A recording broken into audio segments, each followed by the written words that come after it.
Hello, everyone. My name is Louis Yakumi, Director of LConnect, and I'm very pleased to be talking about sustainability and carbon reduction today. The last couple of years, perhaps carbon reduction or sustainability wasn't at the top of the agenda, primarily because it was all about just moving things, getting things from A to B. That was the main priority for everybody. But now sustainability is now back on the agenda and very close to the top of the agenda. So I'm very pleased to have today being interviewed Gerry Mattios, the practice leader at Bain and Co. for global carbon reduction. Hello, Gerry. Hello, nice to see you again, Louis, and look forward to our conversation. Yeah, thank you. So why is CO2 reduction so important, Gerry? Well, as we are living this summer, one of the hottest summers in the last couple of decades, it's becoming very apparent, even on the everyday life, that our planet is really heating up fast. And a major contributor to that growth and the speed acceleration of our planet heating up is carbon emissions. We know that has been the case for quite a few years, perhaps decades now.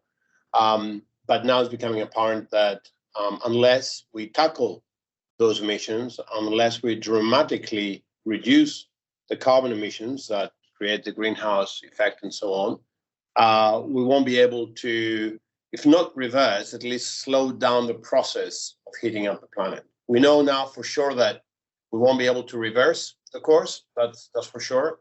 So what we need to try is to slow down dramatically the heating up of our planet. This year will be the first year that our planet will go above the 1.5 degrees Celsius that we've had as a target back in about a decade ago in the Paris Agreement. Already looking to go into the 2 degrees Celsius target and not exceed that. But in other way, carbon emissions will be extremely important to be able to do that. And what we need to do is basically reduce our current carbon emissions by about 3/4 from where we are today. Okay. The people who'll be watching this and listening to this from my audience are primarily from the automotive industry, and perhaps specifically automotive, supply chain and logistics. So what would they need to do now to reduce their carbon footprint? Well, some very easy and very specific 3 steps that any company, whether it's an auto or not, will need to take. The first step is creating a baseline of your emissions. So really understanding what are your emissions today, what have your emissions been in the last 3-4 years, and being able to establish that in a way that is certified and it's done in a way that could be audited, let's say, and make sure it's done correctly. So having those accounting standards for emissions is extremely important. So the first step is we need to create the baseline. The next step is we need to create what we call the pathways to get to net zero. Once we understand our baseline and once a company has set a target, which that target could be set either by, say, the board or the CEO having an aspiration to be 50% less emissions by 2030 or 2040, or it could be driven by regulatory regulations in each country. So once we set our target, then the question is, how do you get to the target? And to get to the target, you need to define your pathways. You need to identify those levers that will enable your operations across the board, production, logistics, everything, reduce the emissions to the amount that is prescribed from the target. And once you set your pathways and you've developed your plan and it's been financed, that plan, then you need to have a system to monitor the progress of your program. What we see today is that quite a few companies set targets, but don't know how to achieve them, set targets, set a pathway, but don't really track it properly to be able to see whether they are ahead or behind the curve. And as a result, we are in a situation where the action doesn't really follow the rhetoric when it comes to commitments on carbon reduction. Okay. And how good are companies at measuring? That seems to be one of the things that they're struggling with at the beginning of actually measuring. What should they do regarding that?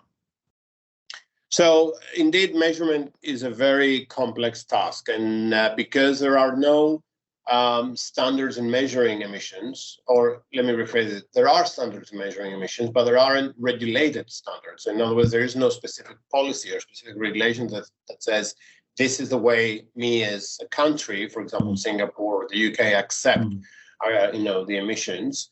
What we end up having is companies that do it in a variety of ways. That's why pushing for standardization of accounting methodology for emissions is extremely important. If we have accounting standards in the same way we have for the finances of a company, that already will be an enormous step forward, because then suddenly it will be able to bring everybody on the same level. Everybody will know what accounting measurements they should be using, and then work on top of that for the baseline.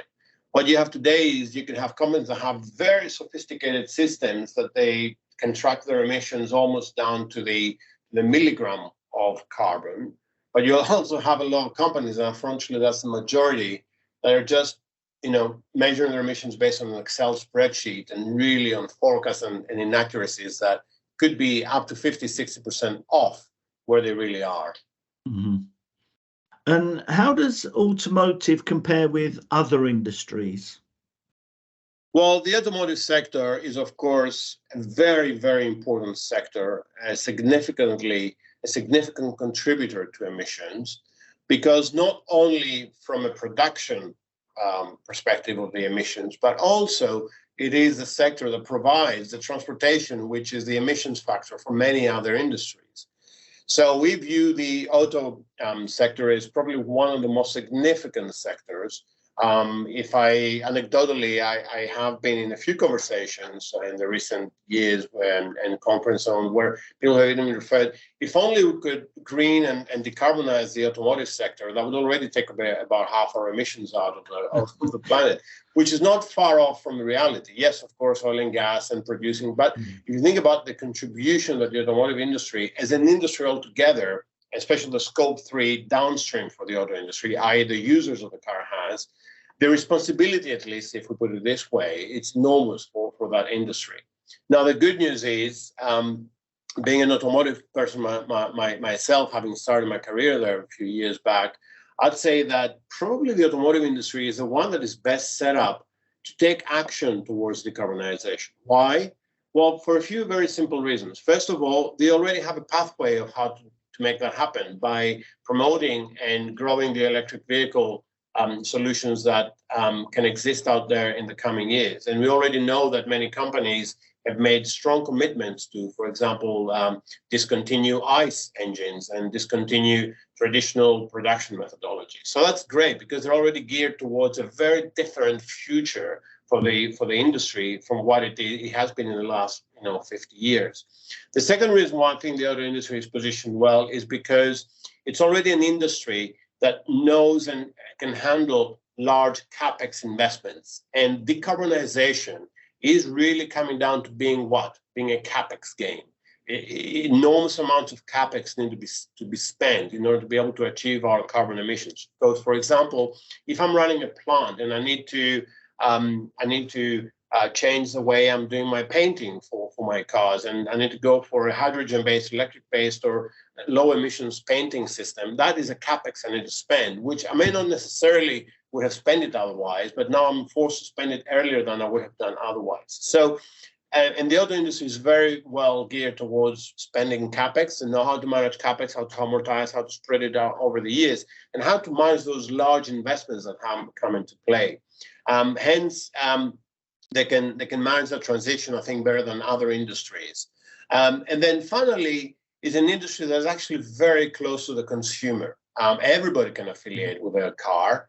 So if consumers already see that a primary industry like the auto industry is taking hard steps towards decarbonization, there's a broader supply and a higher supply of electric vehicles, i.e. becoming the standard of vehicles, then suddenly I think consumers will also start thinking, well, maybe I should be doing something about this as well. And that consumer could be the employee of another company in another industry. It could be, being the consumer of other products. And that could create a very positive impact and a very positive chain of events. Mm-hmm. Have you got any ideas on like low-hanging fruit that where they can start to start reducing their carbon emissions? Oh, lots of low-hanging fruit. Some of my favorite ones, definitely the logistics is a I don't want to say easy, but low-hanging fruit for sure, because logistics is there today. We already have solutions in the logistics space that we can apply in electric vehicles, especially for last mile delivery in some sense. And there is a strong pipeline of various companies around the world that are bringing in heavy goods vehicles and with hydrogen, electric, and so on. Mm-hmm. Yes, I get it. There's still some of them in early stages, but there is scope for that. And also, emissions reductions doesn't only just come from the hardware, but can also come from optimization of your logistics network. Mm-hmm. When I work with my clients, logistics is one of my favorite starting points for most of industries, especially the ones that have broad logistics network, because I simply tell them, if we optimize your network, by default, we're going to reduce your emissions. So why wouldn't you want to do that? Why wouldn't you want to spend money to see how you can optimize your network, how to best think about setting it up? So logistics is definitely one that is worth looking into. The other one is, of course, renewable energy for any plant, any operation around our automotive OEM plants. Needs some energy. Well, what can I do to get along the grid to maximize renewable energy? Of course, renewable energy availability supply does vary across the world. It could be very different in South America versus North America versus Europe. I get that. But for where it exists, how can we work with the utility providers, with the grid, to make sure that we get as much of that as possible and we use as much of that as possible for our operations to be using renewable energy for production? I think these are, three of the easy first steps to consider. Of course, then you can go a little bit deeper and look into ways. For example, local sourcing is a great way to start reducing emissions. We believe that the world of long global supply chains is not going to be there for much longer. It's changing.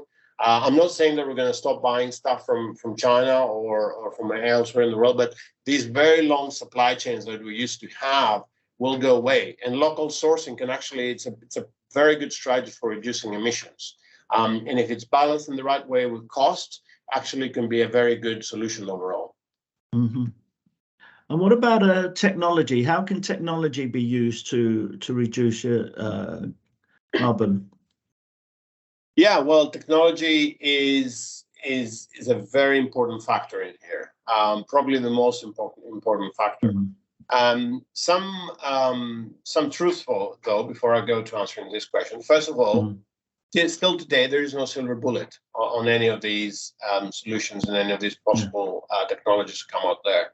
There may be one later on, but we don't have a silver bullet right now on any industry when it comes to decarbonization. Mm-hmm. Secondly, technology is still playing a little bit of a catch-up. Depends on the sector and depends on the solution. It's not lack of ideas or lack of innovation. It's more of a lack of funding for scaling. So a lot of ideas, a lot of possible areas for innovation, but where we need the funding to go in, and ideally talking about public funding or public-private partnership type of funding to really help some of these technologies scale up. Hydrogen is an example, and a few other ones could be there as well. And then thirdly, of course, the big question, and we hope it's only going to be good news, is the role of AI in this transition. So the quick answer to your question is yes, technology plays a very important part and will play a very important part. At the end of the day, the whole transition game is a game of technology and CapEx. If you get the money and you can have the proven technology, then you're going to make it through. But then the question comes, where do I invest? Which technology do I pick? How do I make sure I pick the right technologies to mitigate my risks potentially around production? When we talk about automotive industry, mitigating risk and managing risk is extremely important because obviously we don't have products that have issues or defects, but also we don't want to be affecting typically very well run supply chains and value chains that are also optimized for cost and so on. And AI will play a very important role because will help us to maybe identify solutions that we didn't know that would exist before. They will help us to run certain, for example, testing sequences for new solutions for new technology a lot faster than we have done before. So it's definitely going to be a key contributor to accelerating this transition and making new technologies available. Mm-hmm. And one of the biggest areas in transportation for using a lot of carbon, and for every industry, including automotive, is sea freight. What is your expectation for decarbonisation in sea freight? So overall, the shipping sector is probably a little bit behind when it comes to driving hard decarbonization, but not that far behind. They've already established in most what are the key things. Of course, the propulsion energy for ships is the single biggest contributor. Already emissions have come down with new build ships where they emit even half of what they used to emit maybe 10 years ago. But other contributors will be routing for sure. Routing in more accurate, more sophisticated ways to route vessels. And I'm not talking about routing, how do I go from A to B? But if I need to go from Europe to Australia and in between through 14 ports, what's the best way for me to run through these to make sure I have the least emissions? And that's where, again, AI comes into play, where it can help you optimize your trips, for example, based on weather, where it can have more of a tailwind to use less fuel, but maintain the speed. What times is most efficient to enter and exit a port, which is also a high usage of emissions during those maneuvers, and so on and so on.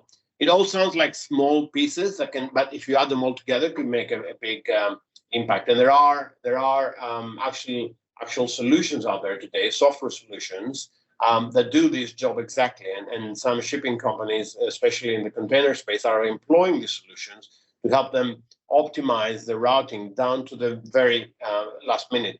In a similar way that a British Railways flight will go from London to New York, and every single second of the flight is meticulously planned, and they know exactly when they climb, when they descend, and so on. Same thing exists. It's going to go for ships to help them manage the emissions. Then the next step would be the type of fuel used for these ships. There is a lot of experimentation going out there. How to make use of existing engines, existing energy propulsion engines, and how could be using different type of fuels like biofuels and different types of fuels. I think we're a little bit further away from that, only because even if a biofuel could work and a specific type of fuel can work, the question that becomes how available is it globally? And the infrastructure needs to come into place to accommodate for that. If I'm going to be if I have a container ship from Rotterdam all the way down to Shanghai, do I need to refuel along the way, and are they going to have that fuel available? And obviously, most ship owners don't want to have dual fueling systems on ships. That just complicates everything. So that's one area where the infrastructure is how fast can the infrastructure catch up with so. And then the final piece is around for the ships is the size. We also see that perhaps we may have reached the peak of the very large container vessels. We see that ship owners and shipping operators prefer to have now smaller ships that are more agile, more flexible, greener, gives them flexibility in the routing as well as in the accommodating and serving more ports that could be at different places. And I think actually that goes hand in hand with the view that we're going into more diversified supply chains. We're going away from global sourcing fits everything, but more into local sourcing and different ecosystems of sourcing and manufacturing based around the world, which then requires more nimble, more flexible and smaller fleets, but more frequent servicing and more frequent offering. And that could be good news for emissions because obviously those ships will be more efficient fuel speaking, but also some of those trips could be shorter and better managed. So altogether, nothing really of a silver bullet or completely like a bold idea out there. Still a lot that can be done within the existing framework. And we do see the shipping industry, the shipping sector starting to take notice of these things and acting towards that. But still quite a bit of way to go to having completely green ships and mind me saying electric ships, although I don't think that might happen anytime soon. We have an electric propulsion container ship. Yeah. Okay, well, you've got a young family, Gerry, and I've got, I suppose my young family is now my grandchildren. But are you confident for their future? Are you comfortable thinking my children, etc., are going to be living in a cleaner world? In one word, yes, I am, because I think that every generation, looking to the generation ahead, has its worries, and the generation ahead has its solutions. Some of them they know them, some of them they don't. What gives me confidence is that human nature always finds a way to overcome solutions and overcome challenges and find the right solutions. What gives me confidence is that new generations are actually more informed, more educated in some ways than our generation may have been in previous generations, simply because even the internet itself has given so much more terabytes of information that one can take even in a single day. And that must have a positive impact. And I'm also hopeful because I do believe that technology such as AI and other pieces of technology that come through will actually provide a lot of solutions in some of the challenges that we have ahead. And that will enable that generation to also prosper and be able to live a good life. Is that transition going to happen on a straight line? Certainly not. Will there be challenges along the way and bumps? Absolutely. So what's most important, I would say, for the new generations is not so much about the EQ and the IQ, which is a traditional way of thinking, how smart you are, how your emotional intelligence, but also about adaptability, what we want to call the AQ. So being adaptable will probably be the single most important characteristics an executive or professional, even a human being, should have for the years ahead, to be able to adapt with all the changes that are happening, whether it's climate change or political changes or anything else. As long as we can be adaptable and agile, I think we'll be able to overcome the challenges. Okay, thank you very much, Gerry. And it's great to finish on a positive note there as well. So great to speak to you. Very interesting answers, I think, and something that is very important for the automotive logistics industry. So thank you very much, Gerry. Thank you. Thank you, Louis. Great to see you again, and thank you for the opportunity. Thank you.